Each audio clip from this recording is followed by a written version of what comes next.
കേരളത്തിലെ ഈ Christian community പൊതുവെ എപ്പോഴും ബി ജെ പിക്ക് എതിരായിരുന്നു. മാത്രമല്ല ഈ നോർത്ത് ഇന്ത്യയിലുണ്ടായ അറ്റാക്കുകളും ഒക്കെ ഉണ്ടാകുമ്പോഴത്തേക്ക് ഇവിടെ ബി ജെ പി പ്രതിരോധത്തിൽ ഭയങ്കരമായിട്ട് അറ്റാക്ക് ചെയ്തിട്ടുണ്ട്. അപ്പോൾ താങ്കളൊരു ഐഡന്റിറ്റി ക്രൈസിസ് നേരിട്ടിട്ടുണ്ട്. കാരണം ഇവരെല്ലാം ആരെങ്കിലും പറഞ്ഞിട്ടുണ്ടോ ഇതിനാണ് ഈ ബി ജെ പിയുടെ കൂടെ നടക്കുന്നതെന്നെല്ലാം പറഞ്ഞിട്ടുണ്ട്?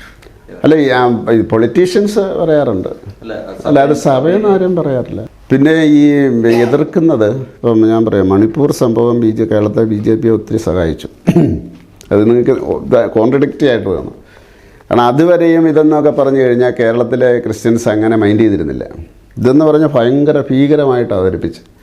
അപ്പോൾ അവർ പഠിച്ചിട്ട് അത് മാത്രമല്ല, ഈ ഓസ്വാൾ ഗ്രേഷ്യസിൻ്റെ ഒരു അറിയാമല്ലോ, ഇപ്പോൾ കർദിനാൾ ബോംബെയിലെ, അദ്ദേഹത്തിൻ്റെ ഒരു സ്റ്റേറ്റ്മെൻറ്റ് തുടക്കത്തിൽ തന്നെ വന്നത് ഇത് ഒരു ട്രൈബൽ വിഷയമാണെന്ന് പറഞ്ഞിട്ടുണ്ട്. ഇപ്രാവശ്യം ക്രിസ്ത്യൻസ് കംപ്ലീറ്റ് പഠിച്ചു. അത്രമാത്രം ഭീകരമായിട്ടുള്ള ഇതായിരുന്നു. അവസാനം അവർക്ക് പിടികിട്ടി. ഈ മലയാളികൾ ലോകം മുഴുവനുണ്ടല്ലോ, അവിടെയെല്ലാം ഈ സംഭവം നടക്കുന്നുണ്ട്. അവിടെയെല്ലാം തന്നെ മിക്കവാറും ഒരു മതത്തിൽപ്പെട്ടവരായിരിക്കും. അവർ തമ്മിൽ ഏറ്റുമുട്ടുന്നുണ്ട്. അവസാനം അവരുടെ ഗോത്ര അഭിമാനം എന്നാണ് പറയുന്നത്, അത് അവർ പിടിച്ചു നിർത്തും. അപ്പോൾ അന്വേഷിക്കുന്ന അവസരത്തിൽ ഇത് ലോകത്തെല്ലായിടത്തും ഉണ്ട്. ഇവിടെ നടക്കുന്നതും ഇതാണ്. ആ ഗോത്രത്തിൻ്റെ ഇതും മതവും ബന്ധമില്ല. അവരുടെ ഗോത്ര അഭിമാനമാണ് അവരുടെ പ്രധാനപ്പെട്ടത്. അത് കേരളത്തിലെ ക്രിസ്ത്യൻസിന് അത് ബോധ്യപ്പെട്ടു. അതുകൊണ്ട് ഇതുവരെ ഉണ്ടായിരുന്ന ആ ഒരു പ്രശ്നമുണ്ടല്ലോ, അത് മാറി. ഇപ്രാവശ്യം ബി ജെ പിക്ക് വോട്ട് കിട്ടിയിട്ടുണ്ട്. അതുകൊണ്ടാണല്ലോ ഈ എൻ്റെ ജീവിതത്തിൽ ഇപ്പോഴാണ് ആദ്യമായിട്ട്, അല്ലെങ്കിൽ ആദ്യ കാലഘട്ടത്തിൽ ബി ജെ പിയുടെ വോട്ട് വലതുപക്ഷത്തിന് പോയി, കുറച്ച് കഴിഞ്ഞപ്പോൾ ഇടതുപക്ഷത്തിന് പോയി, ഭയങ്കര ചർച്ചയായിരുന്നു. ഇപ്രാവശ്യം രണ്ട് പക്ഷത്തും ഭയങ്കര പ്രശ്നമാണ്. അവരുടെ വോട്ട് ബി ജെ പിക്ക് പോയെന്ന് പറഞ്ഞിട്ടുണ്ട്, അല്ലേ? അതിന് വേറൊരു കാര്യം കൂടെ ഉണ്ട്. ഞങ്ങൾ ഈ നമ്മളിവിടെ കേരളത്തിൽ നമ്മൾ പ്ലാൻ ചെയ്യുന്നത് മതമോ ജാതിയോ അല്ല, ന്യൂ ജനറേഷൻ. അവരെങ്ങനെയാണെന്ന് ചോദിച്ചാൽ, അത് ഈ എൻ്റെ കുടുംബം ഇന്ന പക്ഷമാണ്, അതുകൊണ്ട് ഞാനെന്നുള്ളതല്ല. 35 വയസ്സ് താഴെയുള്ളവരാണല്ലോ 65%. അവരാരാണോ നല്ലത് ചെയ്യുന്നത് അവരെ സഹായിക്കുക. അതാണ് നമ്മളിപ്പോൾ കോൺസെൻട്രേറ്റ് ചെയ്യുന്നത്. അതിൻ്റെ അകത്ത് അവർക്ക് ജാതിയും മതമൊന്നുമില്ല, അതാണ് നല്ല ചെയ്യുന്നത്.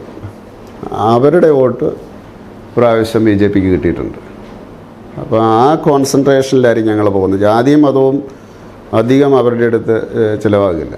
അവരവരുടേതായിട്ടുള്ള ലോകത്താണ്. ഇപ്പോൾ പറയുന്ന നമ്മുടെ ഈ സങ്കല്പത്തിലുള്ള, അറിയാമല്ലോ, ചെറുപ്പക്കാർ വീടുകളിലില്ലേ, അവരുടെ സങ്കല്പത്തിലുള്ള ഒരു രീതിയുണ്ട്.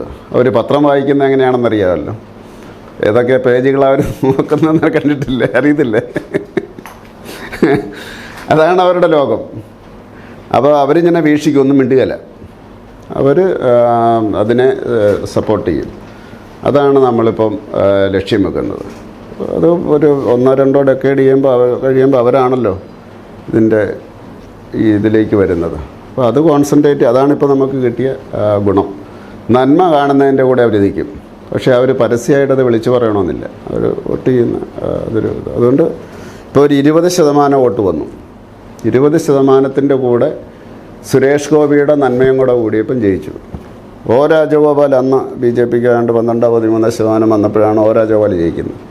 പ്ലസ് ഒ രാജഗോപാലിൻ്റെ നന്മ.